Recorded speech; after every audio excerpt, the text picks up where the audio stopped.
Ngayon, ang downside lang nitong series connection natin mga boss, kapag ka itong isang bombilya napunde, for example, yung bulb number 1 napunde, so damay na yung tatlong bulb. Hindi na iilaw, pero buo pa yung tatlo. Kasi nga, dito pa lang putol na yung supply. Okay? Okay, ayun. So, hello mga boss. Magandang araw sa inyo, no? At welcome back again na naman. So, maulang hapon sa inyo. Bali, meron tayong whiteboard dito mga boss. And kung nabasa nyo na yung ating thumbnail. So, pag-uusapan natin yung dalawang klase ng circuit mga boss. Ano? So, napakarami ko ng diagram na naituro sa inyo. Pero yung basic, hindi pa natin natalakay. Okay? So, sa mga circuit natin mga boss, meron tayong dalawang main circuit na ginagamit, which is yung series at saka yung parallel circuit. Okay, na parehas ginagamit natin ngayon, mapabahay or mapasasakyan or sa mga motor, basta sa pagdating sa electrical. Okay, so ano nga ba yung parallel at saka series mga boss? So, ito siya. Okay, so ito na mga boss, ito na yung whiteboard natin, no? At napakarami nating magagawa or may papaliwanag na tutorial sa inyo kasi nga hindi na tayo nagpapaprint pa ng bond paper and hindi siya magastos. So bali ito na. Okay, so ano nga ba yung parallel at saka series mga boss? So yung parallel at saka series mga boss, ito nga pala yung pamamaraan or konsepto ng pagwa-wiring natin, kung paano natin siya i-execute sa bahay or sa motor or sa sasakyan man natin, no? So kapag sinabing pamamaraan, yun nga, yung parallel at series. So bali ganito siya. Though may pagkakaiba yung dalawa na yun mga boss, pero pares naman natin siyang ginagamit hanggang ngayon, ano? Okay, so unahin natin yung series mga boss. Kapag sinabing series, okay, ayan. So meron tayong battery. Yan, so meron tayong battery dyan. Pagpasensya nyo na yung drawing natin mga boss. Ito yung terminal. So meron tayong positive at negative. So 12 volts yan.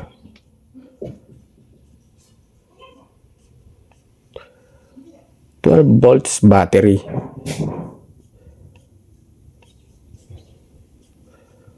Okay. So, meron tayong 12 volts battery. So, para makabuo tayo ng circuit, isang circuit, kailangan natin ng mga, syempre, switch, wire, at saka load. Syempre, yung pinaka main, natin dito, main power or main source is yung battery. Okay? So, meron tayong positive at negative. So, magdudugtong tayo ng wire dyan. For example, ito, wire ito. Tatakbo na ngayon yan sa ating load. So kapag sinabing load mga boss, marami tayong klase ng load. Merong bombilya, no? So yung pinaka number 1 example ng load natin, yung bombilya. Pero po pwede ring tawagin yung kahit ano dyan, yung headlight, brake light, busina, ano pa ba? Basta yung pwedeng supplyan ng positive at negative. Basta yung napapagana ng positive at negative na kuryente. Okay? So, meron tayong bombilya dito. Ayan, sabihin na natin ito yung bombilya natin. Yan. So, yan yung bombilya natin. Ayan, may filament yan. So, sa bombilya natin, meron din positive at negative yan. Terminal. So, yung positive, ayun, galing na yan dun. Tinap na natin yan sa positive. Siyempre, kailangan niya ng negative. So, i-connect naman natin yan sa kabila. Okay. Ngayon, since wala tayong ginamit na switch, yung circuit na yan ang tinatawag na closed circuit. Kasi nga, wala pa siyang switch. Rekta pa yan. So, iilaw ngayon yan. Yan, iilaw ngayon yan. Ngayon, pag maglalagay na tayo ng switch, magbura tayo dito. Switch dyan, mga boss. Yung symbol ng switch ang gagamitin natin. Ayan. So kapag ito naka-open, open circuit ang tawag dyan. Pero kapag itong switch natin naka-on, closed circuit. So ibig sabihin, yung current continuously tumutuloy papunta sa load. Which is, siya nga yung iilaw. So iikot lang yan mga boss. So may negative tayo dito. Yan. So, ganun yung isang circuit mga boss. Ngayon, dako naman tayo sa parallel at series na, no? So, sa series naman na tayo. So, burahin muna natin to. Okay, ayun. So, kapag ka sinabing series mga boss, syempre, marami ng circuit yan, ano? Marami ng involved na loads dyan. Marami ng wirings dyan. So, ganito ngayon yung series. So, meron tayong 12 volts battery ulit. Yan, liliitan na natin. So, 12 volts battery.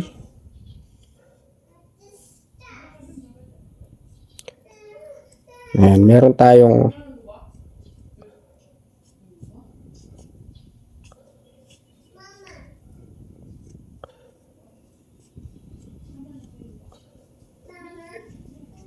ayan.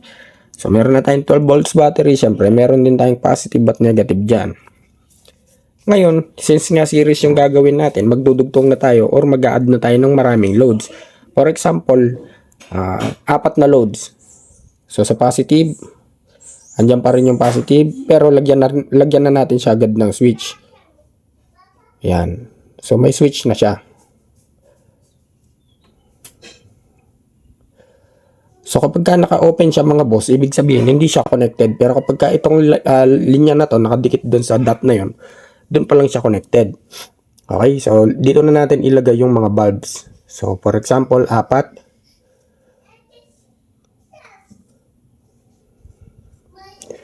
One bulb. Siyempre, meron niyang terminal.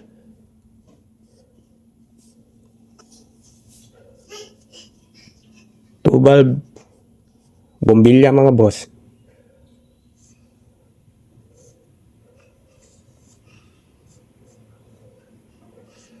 Yung pangatlo. At yung pang-4. Sorry, layo natin ng konti.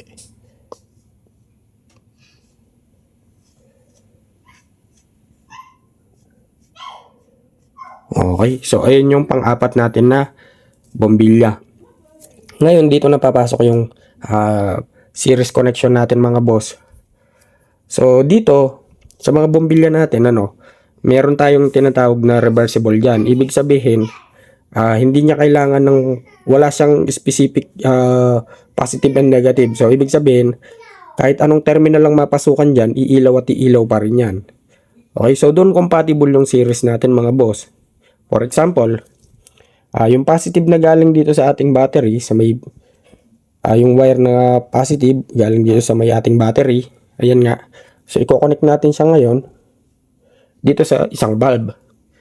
So, kailangan niya ng negative, pero hindi pa natin siya i-connect dahil yung kabilang terminal nitong bulb natin, i-connect natin dun sa kabilang terminal ng bulb. Tapos yung kabilang bulb number 2, 1, 3, at 4. Okay? Again, so yung isang wire mga boss na galing sa positive ng battery natin, yan dumaan sa switch. So kapag ka-inon mo, magdudugtong yan. So continuous flow. So dadaan muna siya dito. Since hindi pa tayo tapos doon, hindi pa siya iilaw syempre. So yung current, tutuloy doon.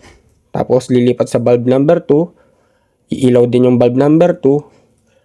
Tapos tatawid ulit yung current doon kapag ka dinugsong mo yung isang wire sa bulb number 3. So kapag ka umilaw na yung bulb number 3, tatawid naman yan sa bulb number 4. So kapag ka umilaw na yung bulb number 4, so dito na tayo mangailangan ng isa pang supply, which is yung negative. So bali ganun ang series mga boss. Okay? So from here sa positive, ganun yung flow niya. Ayan. So, dire-diretso yan. Iilaw na ngayon tong bulb number 1. Pupunta dito. Ayan. So, iilaw na ulit yung bulb number 2. Ayan. Papuntang bulb number 3. So, iilaw na yan. Dire-diretso. Papuntang bulb number 4. Hanggang sa tumuloy na siya sa negative wire natin. Papunta sa may negative terminal ng ating battery. So, ganyan yung series mga boss. Ganyan yung series connection. Okay? Ngayon, ang downside lang nitong series connection natin mga boss, kapag itong isang bombilya napunde, for example, yung bulb number 1 napunde, so damay na yung tatlong bulb. Hindi na iilaw, pero buo pa yung tatlo. Kasi nga, dito pa lang putol na yung supply. Okay? So, ganun yung series connection mga boss. Kapag nadama yung isa, damay yung the rest damay na. Okay, so magbigay tayo ng sample ngayon mga boss na may series connection. For example, sa ating mga motor, no? So, burahin muna natin to.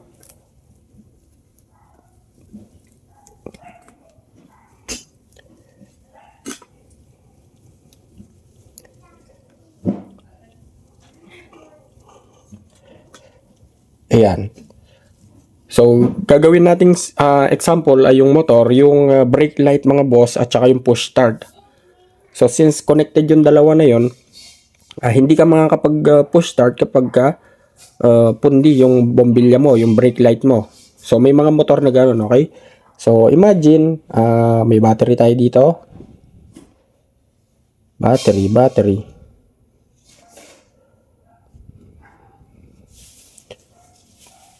Ayan.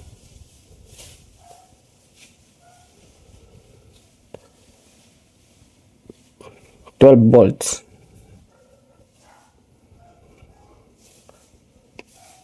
Okay? So, may positive at negative. Okay? So, yung ating brake light mga boss, ng motor, for example, ito. Since nasa likod siya, ito yung bombilya. Ayan. So, may tatlong terminal yan. Yung isa dyan, automatically ay negative. So, i-connect na agad natin sa negative yan. Sabihin na lang natin itong nasa gitna. Okay? And then, yung isa dyan ay galing sa may brake light switch. Sa may preno natin sa paa. Sabihin na natin ito yung preno natin sa paa. Ayan, may hook yan.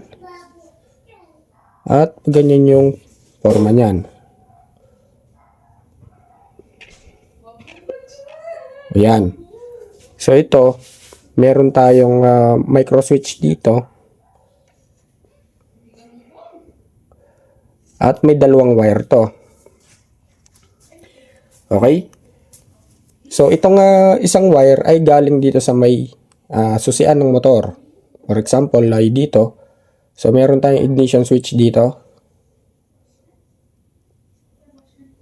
So yung ignition switch natin, iba-ibang klase yan, ano. So may 4 wires at may 2 wires. So 2 wires lang muna yung gagamitin natin. So itong isang wire mga boss, galing na yan dito sa may positive ng battery natin. Yun. So ang layo ng tinakbo niyan. Pero before yon, may fuse tayo dyan. So duman yan sa fuse. Ito ay fuse. Ito yung main fuse ng motor natin mga boss. Kaya kapag naputol to, buong system ng motor natin mawawala. Pero under yung motor natin. Okay? So ito ay live, ano? So supplied na yan. From positive ng battery, live yan. Hanggang dito, hanggang dito. Basta kulay red yung wire niyan. Hanggang dito sa ignition switch.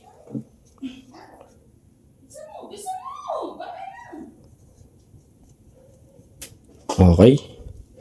Ngayon, pagdating naman sa kabilang wire mga boss, ito na ngayon yung tinatawag nating accessory wire.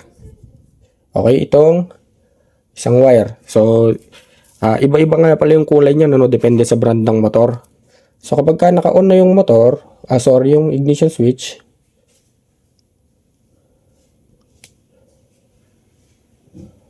pag nag-on tayo, malilipat lang sa accessories wire.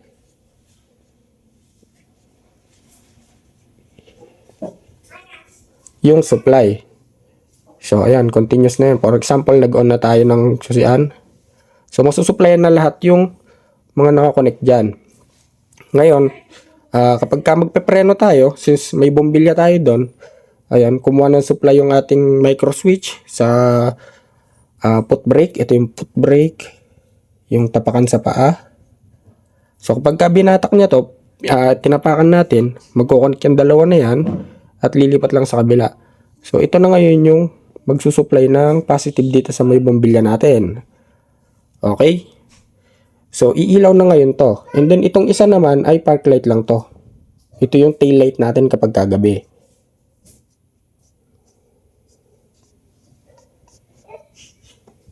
So yan yung tail light natin. So connected yan sa headlight or sa park light ng motor natin. So iilaw na ngayon yan kapag tinapakan natin yung preno.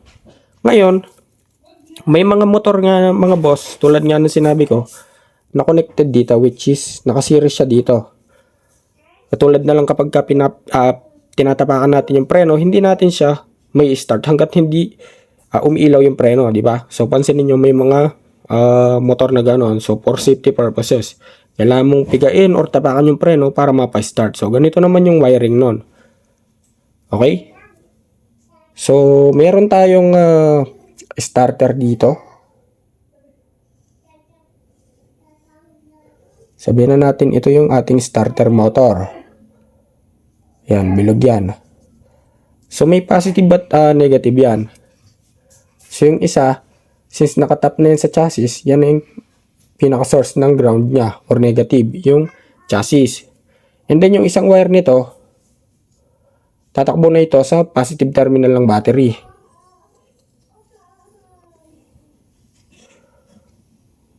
So malaking wire to mga boss, ano? Matabang wire to. Kung di ako nagkakamali, 10 or 8 yung size niya. Pero before siya tumawid doon, ikakat na muna natin siya dito.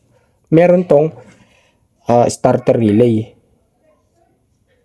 So ito ngayon yung starter relay. So yung starter relay natin, meron yung dalawang terminal din. So doon natin padadaanin yung matabang wire na kulay red. Pagkatapos, meron tayong makikitang dalawang wire dyan mga boss. Dito na lang. Isang yellow at saka isang green. So yung green automatically, kukonect na natin yun sa negative. Hanap tayo ng negative. Pagsama na lang natin siya dito. For example, nakatap na siya dyan. So yun yung negative. At ito namang positive ay kukumuha ng supply. So dito na lang. Burahin natin to. At ito namang positive ng ating starter relay, kukuha yan ng supply dito sa may ignition switch, sa may accessory wire. Yun. Tapos, dadaan yan sa may switch natin. Sa may push start switch. Yan. So, since may positive na, galing dun sa may ignition switch, ayan, may supply na yan. So, kapag nagdikit tong dalawa na to, matitrigger na yung starter relay at mag-start na yung motor since meron na siyang positive din at may negative naman yung load natin, yung starter motor. Ngayon, rekta yun mga boss, ano, rekta. So, para magamit natin yung series na tinatawag or yung connected yung preno natin sa starter, ganito yung gagawin natin. So, tatanggalin na natin tong supply na to direkta dun sa may ignition switch. Dito na tayo kukuha ngayon. So, yung output nitong switch na to, micro switch. Yan. So, yung output nito is ito. Papunta na sa light bulb natin. Ito yung brake light. BL. So, positive yan mga boss. So, kanina, yung supply ng starter relay, kinuha natin doon. Pero ngayon, dito na tayo magkoconnect. Yan. Okay, gets nyo ba mga boss? Hanggat hindi natin tinatapakan to, itong foot brake, so kasi galing siya dito sa may accessory wire ng ignition switch. So para mag-connect yan, kailangan natin tapakan yung preno or pigain yung preno. So hanggat hindi natin tinatapakan yan, walang supply na dadaan dito sa may kabilang wire. Kasi nga, ito yung flow niyan. Yan. Okay. So hanggat hindi natin tinatapakan to, hindi magkakaroon ng supply yung starter relay natin. Hindi siya mag-start mga boss. So ngayon, yan yung tinatawag nating series ano. Kapag ka nasira yung ating micro switch, hindi rin tayo makakapag-start ng ating starter relay. So ganun yung sample natin mga boss. Okay? So ayun lang naman mga boss ano. Sana naintindihan yung paliwanag ko. Bali sa susunod, i-explain naman natin yung parallel. So dito, kahit papano sana may nuggets kayo or may naintindihan kayo, no? Kahit na medyo napalayo tayo ng konti dun sa basic. At ayun, bali hanggang dito na lang muna siguro mga boss, no? At abangan nyo pa yung mga susunod na tutorial natin kasi meron na tayong whiteboard at may papaliwanag na natin ng maayos. Okay, so bali hanggang dito na lang at sana may natutunan kayo. At kung nagustuhan yung video na to, so please like, share, and subscribe.